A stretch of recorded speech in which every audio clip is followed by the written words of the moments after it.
Hello everyone, जय हिंद। I hope you all are doing well. हम करने जा रहे हैं means previous year question analysis और आज हम देखेंगे general studies paper 1 Indian history section से एक क्वेश्चन। मैं उम्मीद करती हूँ गाइज आप लोगों ने इस क्वेश्चन को अटेम्प्ट किया होगा और एक बहुत अच्छा आंसर फ्रेम भी किया होगा। तो आज गाइज हम इंडियन हिस्ट्री सेक्शन से एक क्वेश्चन को देखेंगे और हम सुभाष चंद्र बोस और महात्मा गांधी से रिलेटेड कुछ डिफरेंसेस के बारे में आज पढ़ेंगे। तो जहाँ पे भी गाइज आप अपनी हिस्ट्री के नोट्स में जहाँ पे भी आप पर्सनालिटीज़ को मेंशन कर रहे हैं, आई होप आप लोगों ने एक पर्सनालिटीज़ का अलग से आप मेंशन कर रहे होंगे। तो वहाँ पे आप पर्सनालिटी कॉलम में एक महात्मा गांधी और सुभाष चंद्र बोस के कुछ कॉमनैलिटीज़ और डिफरेंसेस के बारे में पॉइंट बना के रखिएगा। तो आज हम डिफरेंसेस के बारे में पढ़ेंगे, तो आप डिफरेंस के कॉलम में इन पॉइंट्स को थोड़ा थोड़ा सा वहाँ पे मेंशन कर सकते हैं, सो दैट अगर कुछ इनके बारे में फ्यूचर में क्वेश्चन पूछा जाता है तो आपके पास प्रिपेयर्ड पॉइंट्स होंगे आपके पास, राइट। और अगर इसके बाद आपको कुछ एक्स्ट्रा पॉइंट्स लगते हैं कि हम कुछ ऐड कर सकते हैं तो उनको कॉमेंट सेक्शन में हमारे साथ ज़रूर शेयर कीजिएगा। तो शुरू करने से पहले गाइज मैं आप लोगों को अपने कोर्सेज़ के बारे में बता दूँ। तो हमारा करंट अफेयर्स बैच रन कर रहा है जिसमें डेली बेसिस पे वीडियो लेक्चर्स प्रोवाइड किए जाते हैं और साथ ही साथ पीडीएफ्स भी दी जाती हैं हमारे टेलीग्राम चैनल पे, जहाँ से आप डाउनलोड करके पढ़ सकते हैं। और अगर आप हमारे पेड कोर्स को ज्वाइन करते हैं करंट अफेयर्स के, तो उसमें आपके लिए लाइव डाउट सेशंस कंडक्ट किए जाते हैं डेली बेसिस पे और साथ ही साथ रेगुलरली रिवीजन भी करवाई जाती है। और आप हमारा जीएस का प्री प्लस मेंस बैच है गाइज, ज़ीरो से तैयारी वाला बैच है बिल्कुल। उसमें बिल्कुल बेसिक से तैयारी करवाई जा रही है। एनसीईआरटी 6 क्लास से लेके एडवांस्ड बुक्स तक की कवरेज करवाई जा रही है, तो ज़रूर ज्वाइन कीजिएगा गाइज। बेसिक से आपकी प्रिपरेशन इसलिए करवाई जा रही है वहाँ पे क्योंकि बेसिक से तैयारी में फाउंडेशन बिल्टअप होता है और फाउंडेशन बिल्डिंग इसलिए ज़रूरी है बिकॉज जब फाउंडेशन बिल्डअप होता है तो आपको कॉन्सेप्ट की क्लैरिटी होती है और कॉन्सेप्ट क्लैरिटी ही इज़ व्हाट वी वांट। क्योंकि यूपीएससी जो पूछता है वो ज़्यादा मेमोराइजिंग फैक्ट्स नहीं पूछता है, यूपीएससी ज़्यादा कॉन्सेप्चुअल चीज़ें पूछता है, अंडरस्टैंडिंग वाली, कि आपको कितना समझ में आया, वो आपकी अंडरस्टैंडिंग देखता है, जिसके लिए कॉन्सेप्ट क्लैरिटी बहुत ज़रूरी होनी चाहिए। सो इसीलिए गाइज बहुत ही अच्छा बैच है, हाईली रिकमेंडेड, ज़रूर ज्वाइन कीजिएगा। और हमारा मेंस का भी आंसर राइटिंग बैच रन कर रहा है गाइज, जिसमें एक आपके लिए फ्री सीरीज चलाई गई है जिसमें आपको टेलीग्राम चैनल पे डेली कुछ क्वेश्चंस प्रोवाइड किए जाते हैं मॉर्निंग में। ऑल डे लॉन्ग आप उन क्वेश्चंस को अटेम्प्ट करते हैं एंड रात को 8 बजे आपको उनका analysis video plus PDFs provide कर दिए जाते हैं हमारे टेलीग्राम चैनल पे। और हमारा पेड कोर्स भी लॉन्च हो चुका है गाइज आंसर राइटिंग का। इसमें 500 प्लस क्वेश्चंस की आपको प्रैक्टिस कराई जाएगी, बिल्कुल ज़ीरो से, बेसिक से आपको उठा के आंसर राइटिंग प्रैक्टिस शुरू कराई जाएगी बिल्कुल स्टार्ट से, और आपको एडवांस लेवल तक लेके जाएगा। हमारी एक्सपर्ट फैकल्टी हैं जो आपके आंसर्स को इवैल्यूएट करेंगे, आपकी मिस्टेक्स बताएंगे, आपको सजेशंस बताएंगे कि देंगे कि किस तरीके से आपको इम्प्रूवमेंट करनी है या किस तरीके से आपको आंसर्स में अपनी इम्प्रूवमेंट लेकर आनी है। और ये जो इवैल्यूएशन होगा वो इंग्लिश और हिंदी दोनों ही लैंग्वेजेस में किया जाएगा। तो गाइज ज़रूर ज़रूर ज्वाइन कीजिएगा। ज्वाइन करने के लिए आप नीचे दिए गए नंबर 9713282838 पे व्हाट्सएप और टेलीग्राम के थ्रू आप कॉन्टैक्ट करके कोर्सेज़ की डिटेल्स ले सकते हैं और कोर्सेज़ को ज्वाइन कर सकते हैं। तो चलिए गाइज अपना आज का सेशन स्टार्ट करते हैं। हमारा क्वेश्चन है, highlight the difference in the approach of Subhash Chandra Bose and Mahatma Gandhi in the struggle for freedom. स्वतंत्रता संग्राम में सुभाष चंद्र बोस और महात्मा गांधी के दृष्टिकोण में अंतर पर प्रकाश डालिए। ये question GS1 Indian history section से है और ये क्वेश्चन यूपीएससी ने 2016 में पूछा था। तो जब हम क्वेश्चन को देखते हैं गाइस, तो हमें क्वेश्चन में क्या पूछा गया है, हमें अंतर बताना है, ठीक है, हमें डिफरेंस बताना है किसमें। जैसे कि हम जानते हैं कि जब हम अपने स्वतंत्रता की लड़ाई के बारे में बात करते हैं, स्वतंत्रता संग्राम के बारे में बात करते हैं, स्ट्रगल फॉर फ्रीडम, ठीक है, अपनी फ्रीडम के लिए, इंडिपेंडेंस के लिए कितना स्ट्रगल किया था, तो उसमें महात्मा गांधी जी का और सुभाष चंद्र बोस जी का बहुत कॉन्ट्रीब्यूशन है, ये बात हम सभी जानते हैं। लेकिन उन्होंने जो अप्रोचेस फॉलो की थी उनमें क्या क्या डिफरेंसेस थे, क्या क्या अलग अलग तरीके थे उनके फ्रीडम के फ्रीडम से लड़ने के लिए, मतलब फ्रीडम के लिए लड़ने के लिए उनके क्या क्या अलग अलग तरीके थे, हमें उनके बारे में बात करनी है, उनकी अप्रोचेस बतानी है कि क्या डिफरेंस थे, राइट। तो जैसे हम अपने क्वेश्चन को 3 पार्ट में डिवाइड करते हैं, introduction, main part and conclusion. तो इंट्रोडक्शन में हम थोड़ा सा सुभाष चंद्र बोस और महात्मा गांधी का थोड़ा सा इंट्रोडक्शन देंगे कि किस तरीके से वो लोग स्ट्रगल फॉर फ्रीडम के लिए उन्होंने काम किया था, एंड फिर हम अपने मेन पार्ट में उनके प्रॉपर डिफरेंसेस बताएंगे, एंड में हम कंक्लूड करते हुए अपने आंसर को फिनिश करेंगे। तो चलिए शुरू करते हैं। Mahatma Gandhi and Subhash Chandra Bose were both legendary personalities. मतलब कि ये जो दोनों पीपल की हम बात कर रहे हैं, महात्मा गांधी जी एंड सुभाष चंद्र बोस जी, ये बहुत मतलब महान व्यक्ति थे, लीजेंड पर्सनालिटीज़ के रूप में हम इनको जानते हैं। ठीक है, इनकी अगर हम बात करें कि क्या क्या इनके काम थे या क्या क्या इनका स्टैच्योर क्या था, तो राजनीतिक तरीके से, पॉलिटिकल या मोरल तरीके से, नैतिक, ठीक है, एथिकल तरीके से, वो सब बहुत बड़ा, बहुत ऊंचाइयों तक इन्होंने बहुत अच्छा काम किया है, हमें वो देखने को मिलता है। तो इसीलिए हम बहुत महान व्यक्ति बोलते हैं, क्योंकि इनके जो काम थे, इन्होंने जो भी काम किए फ्रीडम के लिए या वेरियस चीज़ों के लिए, वो बहुत ही ज़्यादा अच्छे किए थे। बहुत हम बोल सकते हैं कि प्रशंसनीय, ठीक है, जिसको हम बहुत अच्छा बोलते हैं, राइट, और याद रखते हैं। तो both played crucial roles in the freedom movement. जब हम स्वतंत्रता की बात करते हैं, स्वतंत्रता आंदोलन ने दोनों का ही एक बहुत महत्व रोल है, बहुत इम्पॉर्टेंट रोल उन्होंने प्ले किया है एक्चुअल में, ठीक है। They both were internationalist and humanist, मतलब अंतर्राष्ट्रीयवादी थे और मानवतावादी थे, ठीक है। मानवतावादी कि भाई मानव के लिए, मानव को देखते हुए, ह्यूमंस के देखते हुए उनके लिए काम करते थे, उनके बेनिफिट के लिए, उनके हित में काम करते थे। सेक्युलर थे, धर्मनिरपेक्ष थे, उन लोगों में ये ऊंच नीच या कास्ट वो चीज़ें नहीं थी, वो लोग सबको इक्वल मानते थे, ठीक है। किसी का रिलीजन ऐसा नहीं है, वो रिलीजन को रिस्पेक्ट करते थे, बट वो किसी भी एक रिलीजन को ज़्यादा सुपीरियॉरिटी या फिर किसी एक रिलीजन को ज़्यादा इन्फीरियर नहीं मानते थे, कि कोई रिलीजन ऊपर है और कोई रिलीजन नीचे है, ऐसा नहीं मानते थे, वो सभी को इक्वल मानते थे, ठीक है। और वो एंटी सोशल थे इन देयर आउटलुक, मतलब असामाजिक थे, कि वो इस तरीके से नहीं थे, मतलब उनका जो दृष्टिकोण था, उनका देखने का नज़रिया था, वो क्या था, असामाजिक था, एंटी सोशल था, right. In spite of their common thought process. अब ये जो हमने बात की है क्या थी, दोनों में कॉमनैलिटीज़ बताई हैं हमने थोड़ी सी। अब कॉमनैलिटीज़ होने के बावजूद भी, समानता होने के बावजूद भी उनमें बहुत सारे डिफरेंसेस थे, बहुत सारे अंतर हमें देखने को मिले, जो उन्होंने तरीके अपनाए, उनकी अप्रोच थी फ्रीडम के लिए, उन्होंने जो भी तरीके देखे, ठीक है, स्वतंत्रता के लिए जो उन्होंने काम किए, जो उनके अप्रोचेस थी, उनमें क्या अंतर थे, तो हम उनकी बात करेंगे। So first is Subhash Chandra Bose was a radical socialist, ठीक है। सुभाष चंद्र बोस कौन थे, वो एक रेडिकल सोशलिस्ट थे।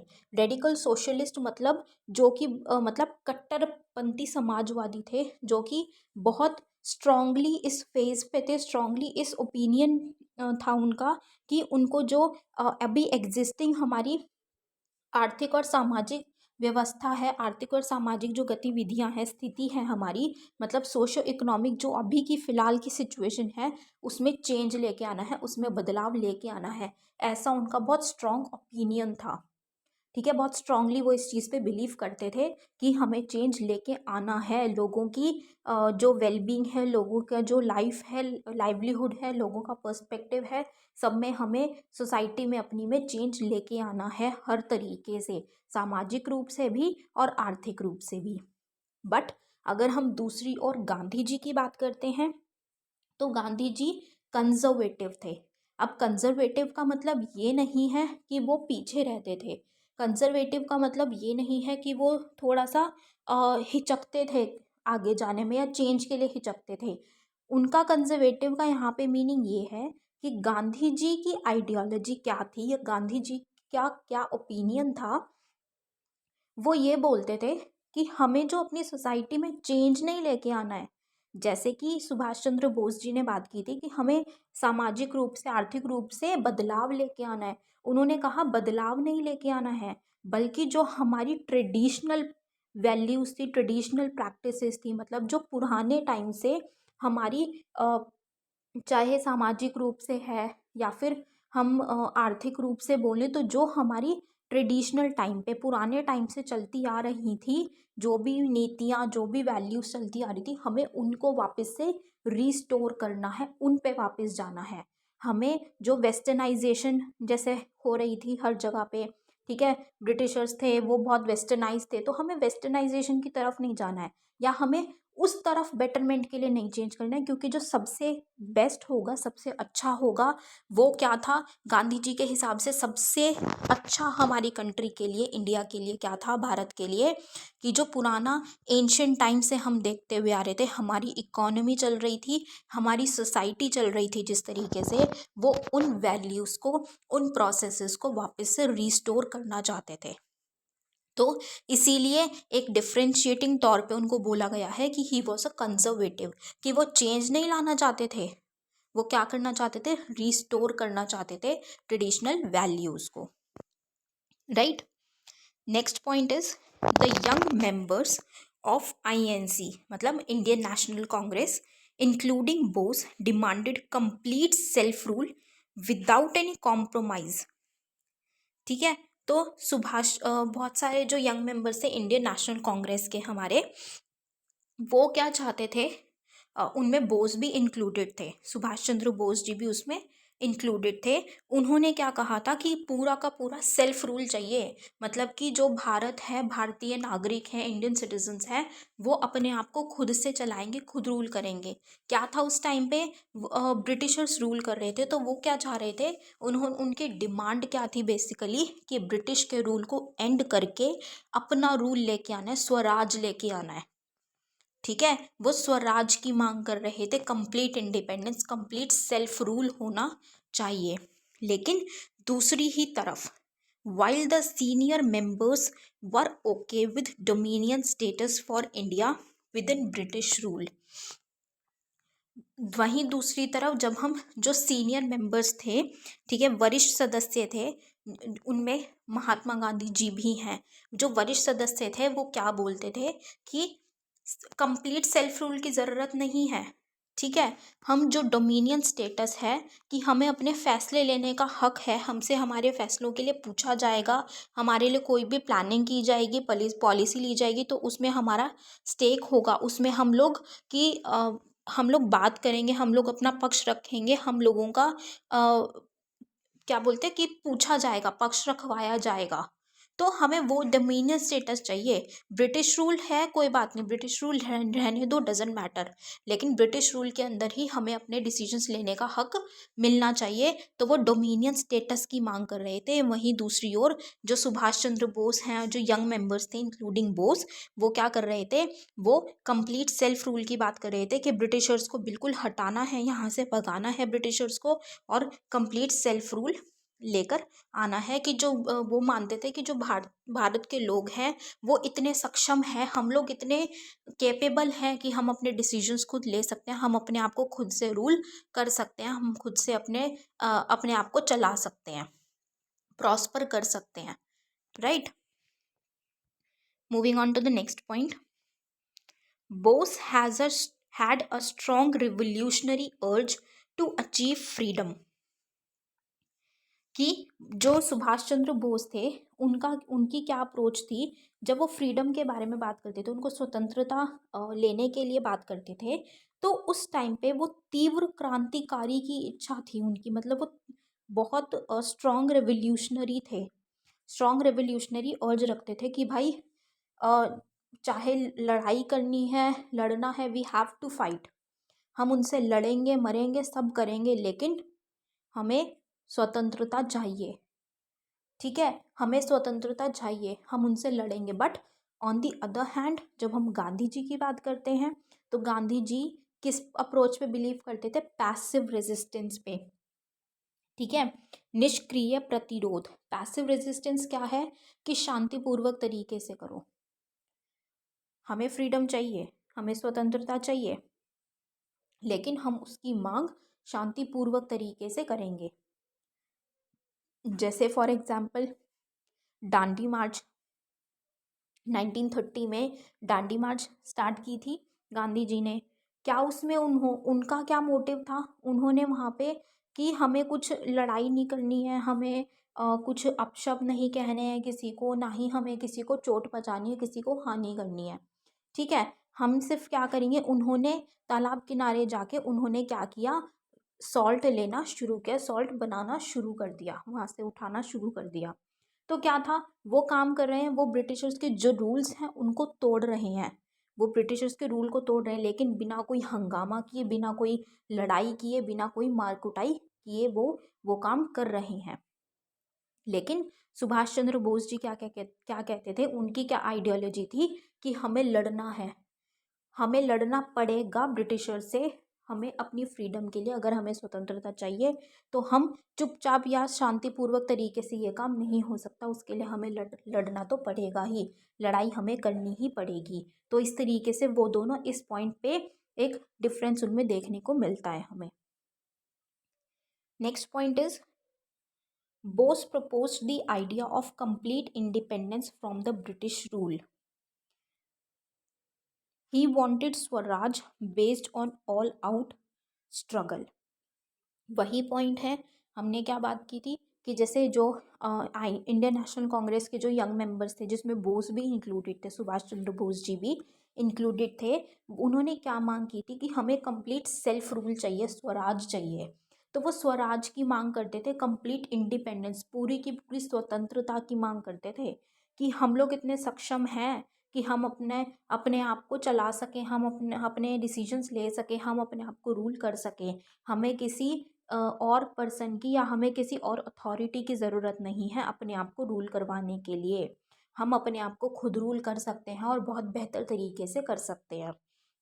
तो इसीलिए वो कंप्लीट इंडिपेंडेंस, पूरी की पूरी स्वतंत्रता की, पूर्ण स्वतंत्रता की मांग रखी थी उन्होंने, और स्वराज पे उन्होंने बात की थी। स्वराज पे उनका जो स्ट्रगल था, उनका जो संघर्ष था, वो स्वराज के लिए था, सेल्फ रूल के लिए था।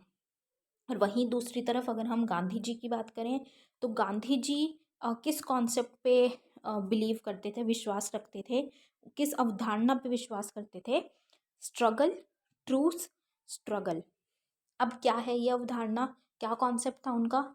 कि संघर्ष करो, ठीक है, संघर्ष करो लेकिन पीसफुल तरीके से संघर्ष करो।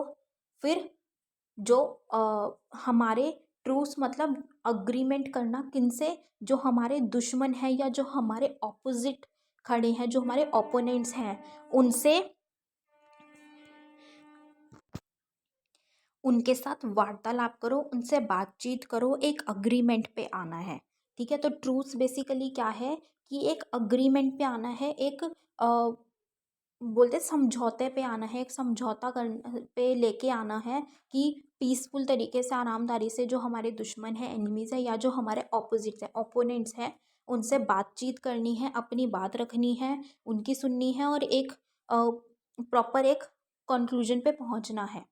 ठीक है, और वो नहीं मानते, नेक्स्ट फिर दोबारा स्ट्रगल करना है, संघर्ष करना है। जैसे कि क्या था कि वो पीसफुल तरीके से प्रोटेस्ट करते थे, जैसे अभी हमने डांडी मार्च की बात करी। ठीक है, फिर उनको अगर कुछ मांग रखनी होती थी, जैसे कि सेकेंड राउंड टेबल कॉन्फ्रेंस में उन्होंने पार्टिसिपेट किया था। सेकेंड राउंड टेबल पे उन्होंने क्यों पार्टिसिपेट किया था? जैसे डांडी मार्च हुआ, वहाँ पे उन्होंने सॉल्ट बनाना शुरू कर दिया। तो जो रूल था ब्रिटिशर्स का कि सॉल्ट पे भी वो लोग टैक्स लगाते थे, पैसे लेते थे, टैक्स लगा करता था, कर लगाते थे, तो वो उन्होंने तोड़ दिया, गांधी जी ने उनका रूल। ठीक है, तो जब उन्होंने रूल तोड़ा, ब्रिटिशर्स ने इस चीज़ को देखा, तो उस टाइम पे उन्होंने बात की, गांधी जी ने, और जो उस टाइम वाइसरॉय थे उन्होंने बैठ के बात की। उसके बाद उन्होंने क्या किया, गांधी जी को उन्होंने बोला कि आप सेकेंड राउंड टेबल जो कॉन्फ्रेंस होने वाली है, आप उसमें पार्टिसिपेट करो। Gandhi ji second round table conference में गए, उन्होंने वहाँ पे बातचीत करी, अग्रीमेंट्स हुए, वहाँ पे बातचीत हुई। That was truth. जब उन्होंने उनसे बातचीत करी, उसके बाद जब उनको ये चीज़ दिखी कि वो लोग ने जो बोला है, और वो तो कुछ और ही कर रहे हैं, वो लोग बात नहीं मान रहे, वो एक अग्रीमेंट करना ही नहीं चाह रहे, तो उसके बाद उन्होंने वापस से स्ट्रगल शुरू करने के, संघर्ष करने के लिए वापस से पीसफुल तरीके से अपना प्रोटेस्ट दिखाने के लिए मांग करनी शुरू करी, सभी से अवरोध किया, आग्रह किया कि आप लोग शुरू करें। तो वो क्या था कि संघर्ष करो, फिर अगर अग्रीमेंट हो सकता है, बातचीत करके उसको कर ठीक किया जा सकता है तो वो करो, अगर वो लोग नहीं मानते तो वापस से अपना संघर्ष शुरू करो, स्वतंत्रता के लिए फ्री स्ट्रगल शुरू करो। तो ये किसकी अवधारणा थी? ये गांधी जी की अवधारणा थी। लेकिन बोस जी वहाँ पे क्या कहते थे?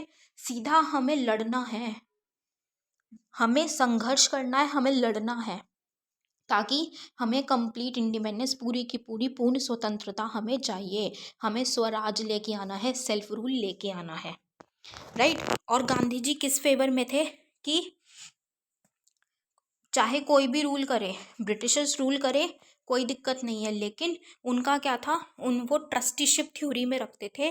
क्या कि भाई उनको था जो हमारे विलेजेस थे, जैसे कि पुराने टाइम की जो कॉन्सेप्ट चलता था, पुराने टाइम के जो चलता आ रहा था कि जो पहले के लोग थे वो सेल्फ सफिशिएंट थे, उनको किसी की ज़रूरत नहीं थी, उस टाइम पे कोई रूल करने वाला नहीं था। वो लोग क्या थे, चाहे वो ट्राइबल्स थे, जो हम आज के टाइम पे ट्राइबल्स बोल देते हैं या ग्रामीण क्षेत्रों में बोल देते हैं, सभी लोग क्या थे, सेल्फ सफिशिएंट थे और प्रॉस्पर भी कर रहे थे, खुश थे। वो अपने आप ही अपना खाना है, अपना व्यापार है, सब कुछ बहुत अच्छे से मैनेज कर रहे थे। तो गांधी जी का एम वही था, वो चाहते थे कि उसी तरीके से जैसे पहले विलेजेस चलते थे, अपने आप पे वो निर्भर थे, आत्मनिर्भर थे, उनको किसी की ज़रूरत नहीं थी, ना ही उनको किसी की रूलिंग की ज़रूरत थी। तो हमें वो वापस से लेकर आना है, हमें विलेजेस को, जो हमारे ग्रामीण क्षेत्र हैं, गांव हैं, उनको सेल्फ सस्टेन बनाना है, उनकी इकोनॉमी को, उनको आत्मनिर्भर बनाना है, उनकी अर्थव्यवस्था को आत्मनिर्भर बनाना है। Moving on to the next point, Bose was a strong supporter of fascism, which was obvious in his strong belief that India needed a political system which was a mix of fascism and communism. अब सुभाष चंद्र बोस एक बहुत मजबूती से प्रबल समर्थक थे, strong supporter थे, किसके? फासिज्म के, फासीवाद के। अब फासीवाद क्या है, फासिज्म है क्या? बेसिकली जब एक ऐसी आइडियोलॉजी है जिसमें डेमोक्रेसी की हम बात करते हैं या लिबरलिज्म की बात करते हैं, तो फासिज्म में ये डेमोक्रेसी लिबरलिज्म एग्जिस्ट ही नहीं करता। मतलब एक अथॉरिटेटिव स्टेट की बात कर रहे हैं, एक अथॉरिटेटिव रूलिंग की बात की जाती है फासिज्म में। तो बोस क्या कहते थे कि एक ऐसी अथॉरिटी हो, मतलब कि जो मान लीजिए स्टेट है, जैसे सरकार है, गवर्नमेंट के पास पूरी की पूरी अथॉरिटी हो, पूरी की पूरी पावर हो करने की, डिसीजंस लेने की, लोग नहीं ले सकते, लोगों के लिए सरकार डिसीजंस लेगी। जैसे आज के टाइम पे क्या है, अगर हम इंडिया की बात करें तो हाईएस्ट अथॉरिटी कौन है इंडिया की? We the people of India, हम हैं हाईएस्ट अथॉरिटी। हम प्रोटेस्ट कर सकते हैं अगर हमें कुछ डिसीजंस अच्छा नहीं लगा या कोई पॉलिसी अच्छी नहीं लगी, जैसे अभी 3 फार्म बिल्स पे हुआ है, प्रोटेस्ट हुआ, अगर उन लोगों को वो बिल्स लाने के लिए वो फेवर में नहीं थे, ठीक है, तो हम प्रोटेस्ट करके या फिर हम जैसे वोटिंग करते हैं, सरकार हम कौन चूज़ करता है? हम लोग चूज़ करते हैं, we the people of India. तो इसी वो क्या है, वो एक डेमोक्रेसी है। लेकिन या हम अपने डिसीजंस खुद ले सकते हैं, भी हम लिबरल हैं। लेकिन फासिज्म में क्या है कि एक ऐसी अथॉरिटी होगी हमारे ऊपर जो हमारे लिए डिसीजंस लेगी और वो हमें मानने पड़ेंगे, ठीक है। और तो वो क्या चाहते थे कि इंडिया जो है वो एक मिक्स, उनका जो इंडिया की राजनीतिक व्यवस्था जो होगी वो फासिज्म का और कम्युनिज्म का एक मिश्र होना चाहिए, मिक्स होना चाहिए। कम्युनिज्म क्या है, जिसमें जो भी लैंड है या जो भी प्रॉपर्टी हम बोलते हैं, हर चीज़ कम्युनिटी की ही होती है, मतलब बेसिकली स्टेट के अंडर आती है, ठीक है, वो सभी की होती है, किसी की कोई पर्सनल या प्राइवेट नहीं होती है, सभी की होती है वो। तो सभी अपना काम करते हैं और अपना बेस्ट देते हैं उसके लिए, और उनको क्या बोलते हैं कि जिस हिसाब से चाहिए ना, जितनी जिसको ज़रूरत है या जितना जिसका काम है, उसी हिसाब से उनको रिटर्न्स दिए जाते हैं।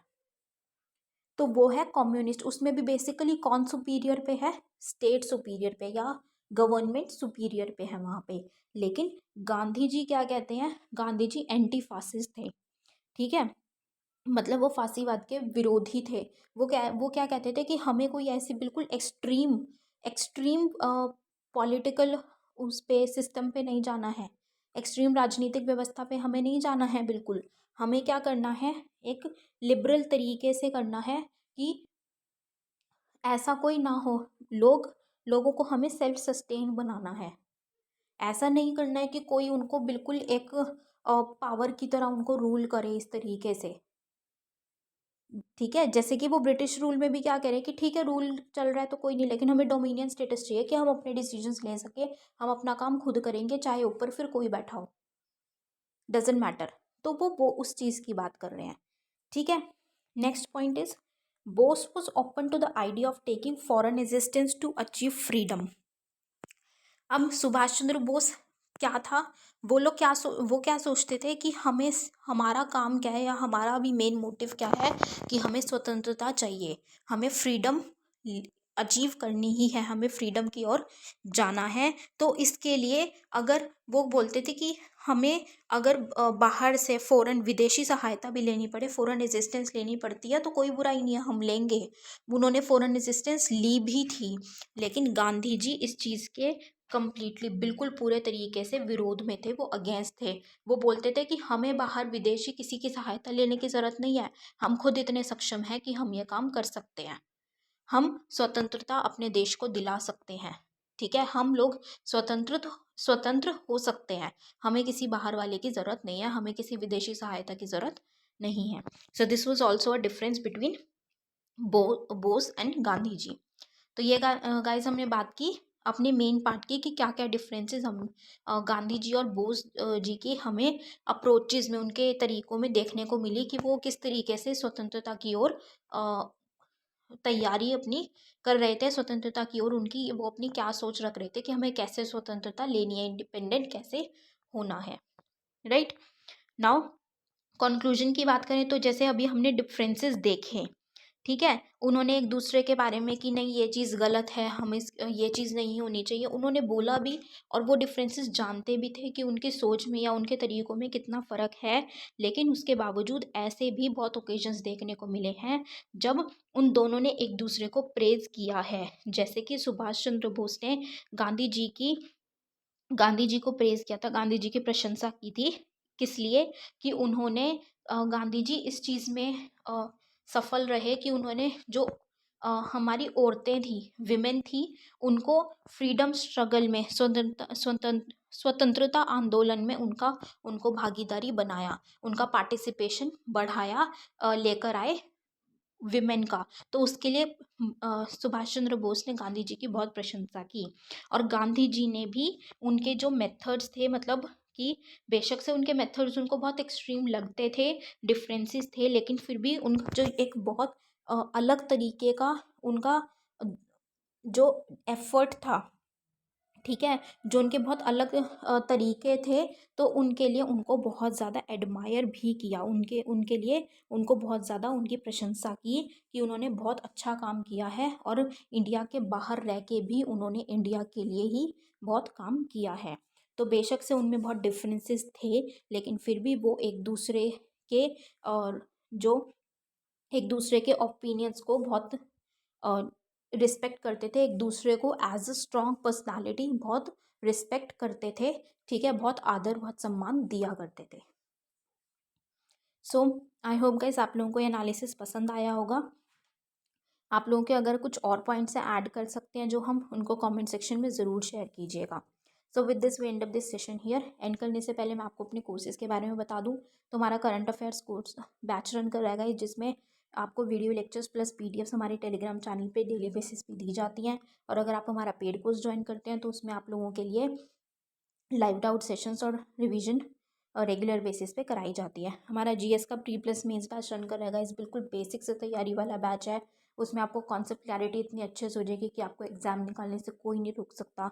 तो ज़रूर ज्वाइन कीजिएगा गाइस, हाईली रिकमेंडेड। और हमारा मेंस का भी आंसर राइटिंग बैच रन कर रहेगा, उसमें एक फ्री सीरीज़ आप लोगों के लिए चलाई गई है, जिसमें आपको डेली टेलीग्राम पे क्वेश्चंस दिए जाते हैं, उनका वीडियो एनालिसिस दिया जाता है और साथ ही साथ पीडीएफ्स भी दी जाती हैं। और मेंस का आंसर राइटिंग का पेड बैच भी लॉन्च हो चुका है गाइस। 500 प्लस क्वेश्चंस की प्रैक्टिस कराई जाएगी। बहुत ही अच्छा बैच है गाइस। बिल्कुल बेसिक से तैयारी करवाई जाएगी। एक्सपर्ट फैकल्टी आपकी कॉपीज़ को इवैल्यूएट करेंगे, आपको आपकी इम्प्रूवमेंट कराएंगे और आपको मेंस रेडी करेंगे। तो ज़रूर ज्वाइन कीजिएगा गाइस। ज्वाइन करने के लिए आप नीचे दिए गए नंबर 9713282838 पे कॉन्टैक्ट करके व्हाट्सएप टेलीग्राम के थ्रू आप कोर्सेज़ की डिटेल्स ले सकते हो और कोर्सेज़ को ज्वाइन कर सकते हैं। So with this we end up this session here guys. I hope you have like this session. Thank you so much. Have a great day ahead. जय हिंद।